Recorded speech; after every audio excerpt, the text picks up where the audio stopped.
Hola chiquillos y chiquillas del cuarto F, espero que se encuentren bien junto a sus familias. Vamos a dar inicio a esta nueva modalidad de aprendizaje a distancia, para lo cual les voy a juntar este video explicativo sobre el tema que vamos a trabajar el día de hoy, que es la dictadura cívico-militar, que va a durar desde 1973 a 1990. Por tanto, nuestros objetivos de clase van a ser los siguientes. Primero, reconocer las transformaciones económicas y políticas durante la dictadura cívico-militar y reconocer las violaciones de los derechos humanos por parte del terrorismo de Estado. ¿Ya?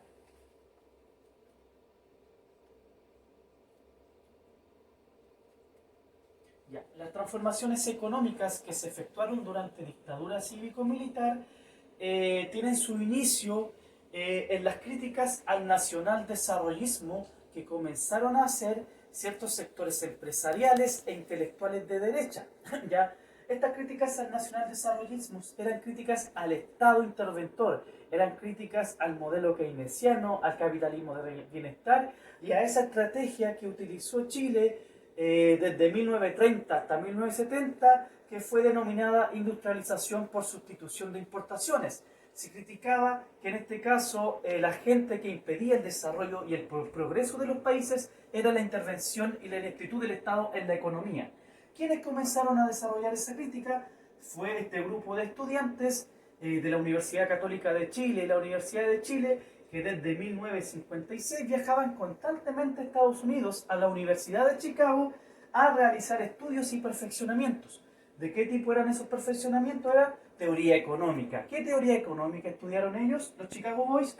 Prácticamente una teoría económica que estaba influenciada por distintos economistas como Milton Friedman o Friedrich von Hayek, que hablaban que era necesario para el progreso de los países la liberación total del mercado, es decir, la desregulación y la apertura de los mercados sin la intervención de ningún agente, ni menos del Estado.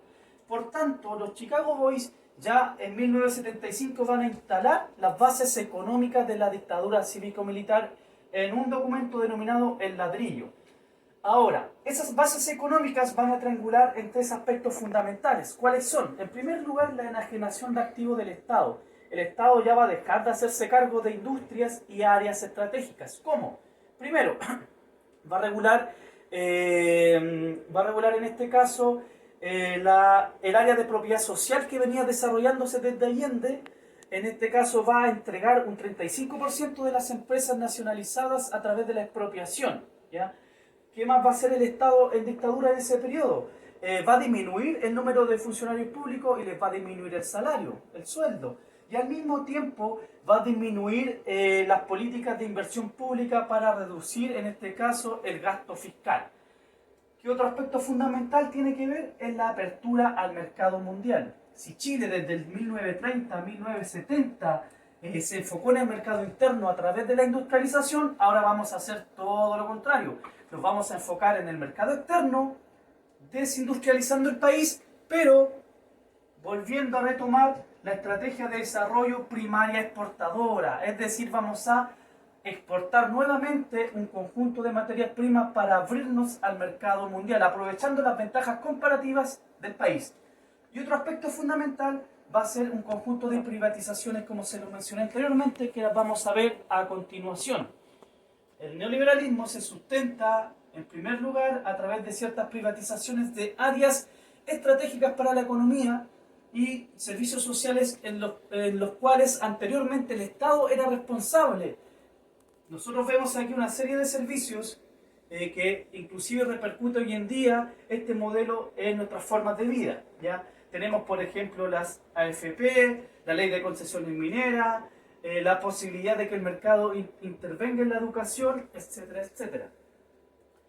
Este modelo neoliberal ya va a significar una serie de transformaciones políticas. Para tú instituir transformaciones económicas vas a tener que hacer transformaciones políticas. Eso significó crear una nueva institucionalidad, es decir, refundar el país a través de un nuevo cuerpo normativo de leyes, a través de una nueva constitución.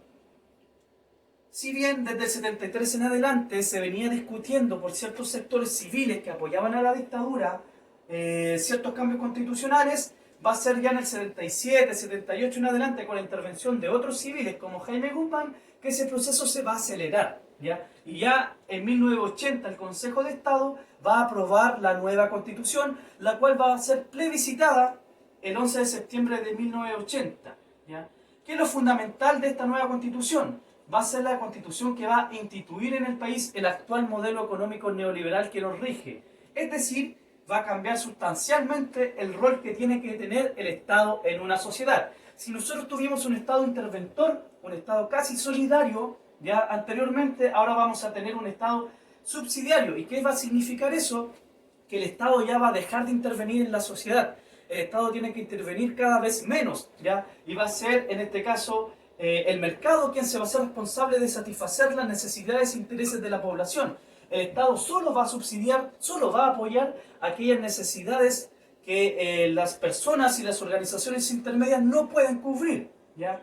Por lo tanto, la Constitución que está aquí, la Constitución de 1980, va a ser la Constitución que va a legitimar y sobre todo legalizar el modelo neoliberal.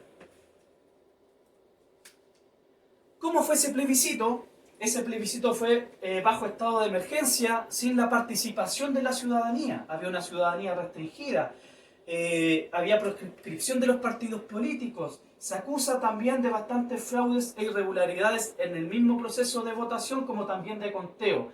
Por lo tanto, se acusa que esa constitución es ilegítima tanto en su redacción, porque no fue democrática, pero tampoco fue democrática en su aprobación.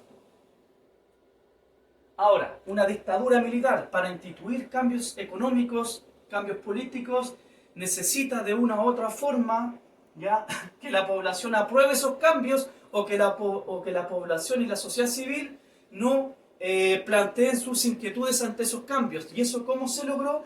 A través de la institución de una política de shock, es decir, a través de la generación del miedo y el terror en la población para así, de esa forma, realizar esas transformaciones económicas y políticas. Es decir, que la dictadura violó los derechos humanos a través del terrorismo de Estado y la aplicación científica del terror. La represión va a tener tres fases durante la dictadura cívico-militar. La primera desde el 11 de septiembre de 1973 a diciembre, que fue una fase de represión de masas. Es decir, se reprimió los campamentos, las poblaciones, se generaron los campos de concentración como el Estadio Nacional, el Estadio Terroa, como la isla Quiriquina, como Pisagua, ¿ya? La otra fase fue la fase de 1974 a 1977, que vino a desarticular el movimiento obrero que se logró organizar durante el gobierno de la Unidad Popular. Ahí se golpearon a los partidos políticos, ¿ya? Se reprimieron a los partidos de izquierda, a sus militantes. Ahí aparecen de forma masiva los detenidos, desaparecidos y las torturas. La última fase va a ser de 1982 a 1987 durante las jornadas de protesta nacional. La última fase va a combinar ambas, la represión masiva y la represión selectiva. ¿Por qué decimos que fue una aplicación sistemática del terror? ¿Por qué? Porque el Estado creó organizaciones afines para justamente reprimir a la población. En 1974 se crea la Dirección de Inteligencia Nacional, compuesta por agentes de los servicios de inteligencia de las 4 ramas de las Fuerzas Armadas, ¿ya?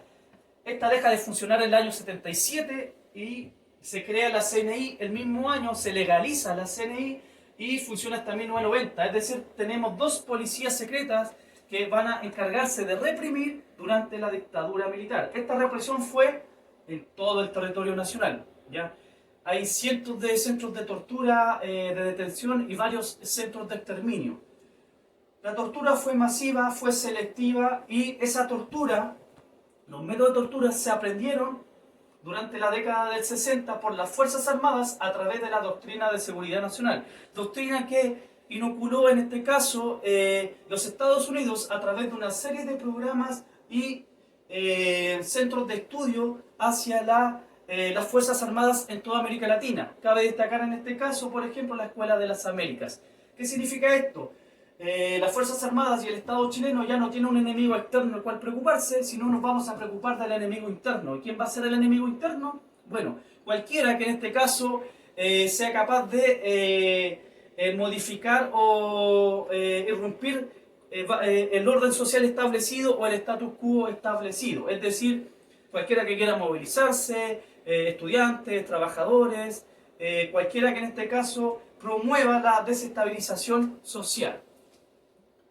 Ahora, la violación de los derechos humanos obviamente se va a ver repercutida en nuestra zona, una zona caracterizada por ser anteriormente un centro productivo, donde tener alto número de sindicalización, donde la izquierda ha tenido siempre bastante influencia política en la población.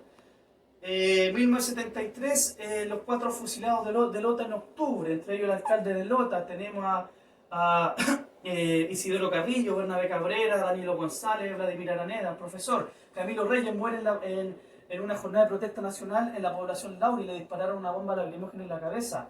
Tenemos a Sebastián Acevedo, que se inmola en la Plaza de Concepción a fines del 83 porque la CNI tenía secuestrados a sus hijos, ¿ya? ¿Y dónde lo tenía secuestrado? Bueno, en el recinto militar que está en Playa Blanca. Tenemos a Marcia Miranda, que se inmola al lado de la extensión del Liceo Carlos Cousiño Goyenechea, en la plaza, ¿ya? Se inmola después de sufrir varios vejámenes por parte de la policía civil aquí en la comuna. Y tenemos también otro caso de un poblador de Polvorín, Ricardo Rivera, que fue asesinado en la Operación Albaña en Santiago. Es decir, que la violación sistemática de los derechos humanos golpeó de forma masiva, de forma selectiva, y de aquello tampoco se escapó nuestra comuna. Las dictaduras en términos generales no solamente, la dictadura no solamente existió aquí en Chile, sino hubo un proceso generalizado de irrupciones militares en América Latina durante la década del 50, 60 y 70, ¿ya?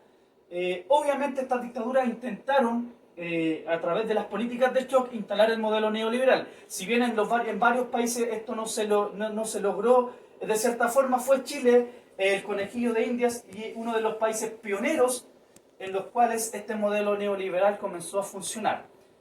Espero, chiquillos y chiquillas, que hayan logrado comprender en este caso cuáles fueron las transformaciones económicas, políticas y, en este caso, el proceso de violación de derechos humanos de forma sistemática por parte del Estado durante dictadura cívico-militar. La próxima clase vamos a trabajar más que nada la salida de la dictadura y el retorno a la democracia. Muchas gracias, gracias por su atención y que les vaya súper bien.